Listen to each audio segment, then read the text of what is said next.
The scary statistics of women in Africa, especially in Nigeria, where 70% of Nigerian women are living below poverty line, raises questions about the commitment of Nigerians to the cause of Nigerian women.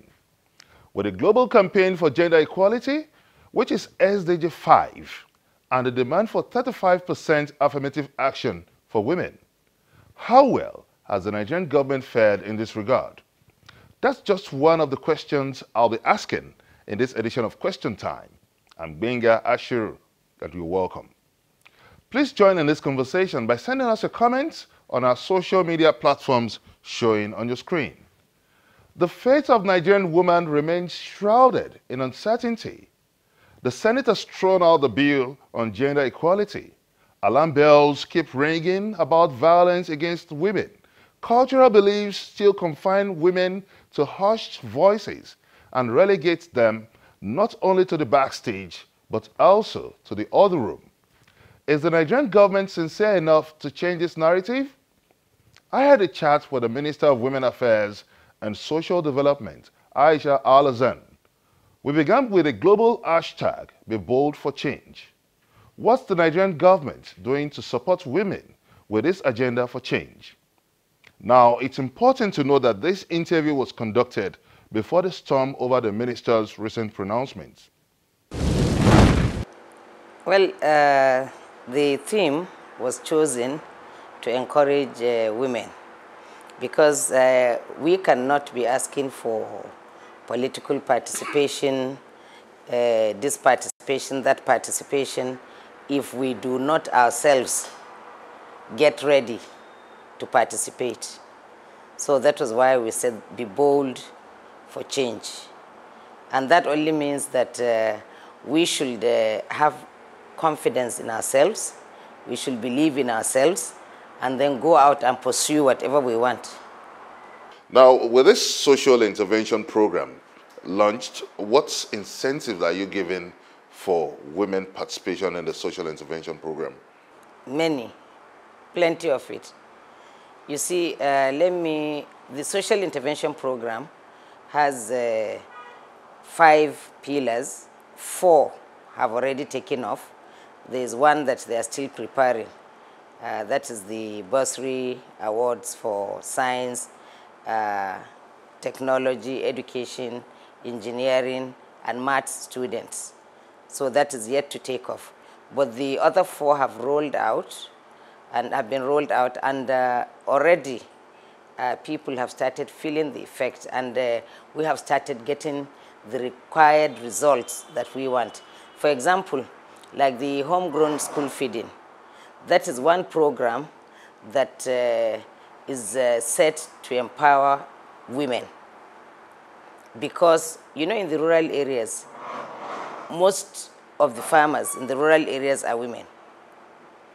And then, you know, women have this problem of going out to sell their farm produce. It's a big, big, big problem for women in the rural areas especially, because we don't even own bicycles, talk less of motor vehicles that will help us take.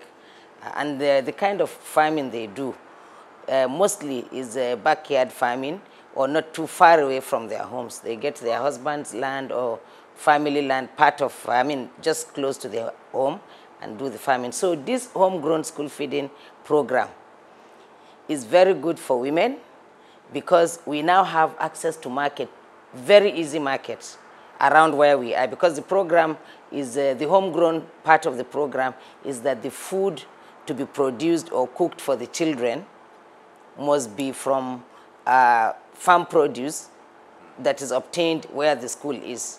The other one that affects women, especially that, is the Government Enterprise and Empowerment Program, which we call GEP.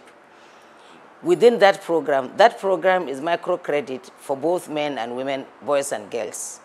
But within it, Mr. President saw the effort of Nigerian women in the last election that brought this government of change.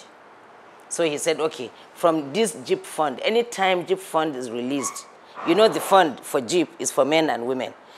Mr. President directed, and he made a proclamation on that anytime this GEP money is released, a certain percentage of it, not percentage actually, a certain amount should be taken out and kept aside for women only. You recently launched the National Technical Steering Committee for Orphan and Vulnerable Children, OVC. So what's the terms of reference of this committee? Well, the initiative, the main terms of reference is that we should have a data of all of them, because if you don't have data for all people that you are targeting, you cannot implement whatever program you have for them effectively. So the first, most important part of it is the data generation. Then when we get the number of them, then we can now plan and see what is best to do for them. Nigeria is home to 11.5 million out-of-school children. What's your ministry doing to change this reality? Schools for such children will be built. Ministry of Education is is already looking into that. Homes for those of them that are homeless will be provided.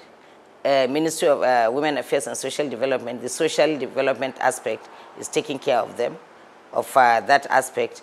And the Ministry of Health too is in it, because the children need to be healthy. So it's a combination of many stakeholders. I believe it's important we mention this. The Chibok girls, the freed ones now, even though we still have some left still in the hands of the captive, but the freed ones now, we understand that it's natural that they are traumatized children. So what is the federal government doing in terms of providing psychosocial support and the necessary welfare for these children, for these girls? You see, from the time they came back, of course, the first thing was to check how their health, and that was done. They were not even taken to anywhere. They were taken straight to a health facility. When certified that they are medically okay, they now brought them back to us, handed them over to us from the medical facility, handed them to us. We have a shelter for them. We take them to the shelter. We do the program of rehabilitation and reintegration of the girls. And this is what we had been doing on them.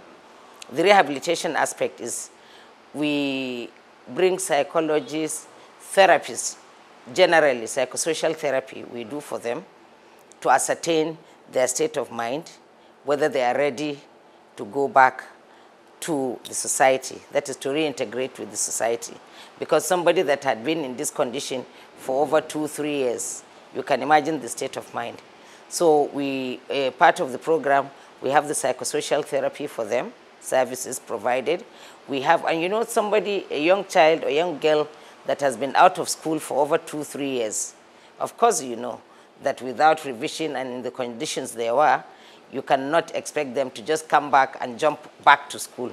Apart from the 25 normal school teachers, we have an ICT center where they are. So we got 2 ICT instructors. We have sports instructors. We have the place also has like a development place for women. What has been the response of these girls? What has it been like? Very, very fantastic. The girls have done very wonderfully. They are now psychologically okay and are even itching and ready to go back to school. And what the government is doing for them is that, you know, when the first 21 came, I'm sure you still have the news strip, His Excellency Mr. President said they had seen their worst and now they will get the best. That was quoting Mr. President verbatim. There was a foundation program that was designed by the American University of Nigeria for the escaped Chibok girls, the escaped ones when they were being taken away. And when they now heard of the 21 Chibok girls, they came immediately to say they had that program that will be part of their own support for the girls and so on. They had designed a program for the escaped ones, and they have 24 of the escaped ones in the university with the support of individuals, I don't know from where. So they said if we were interested, they were coming to make a presentation so that they will also support these girls.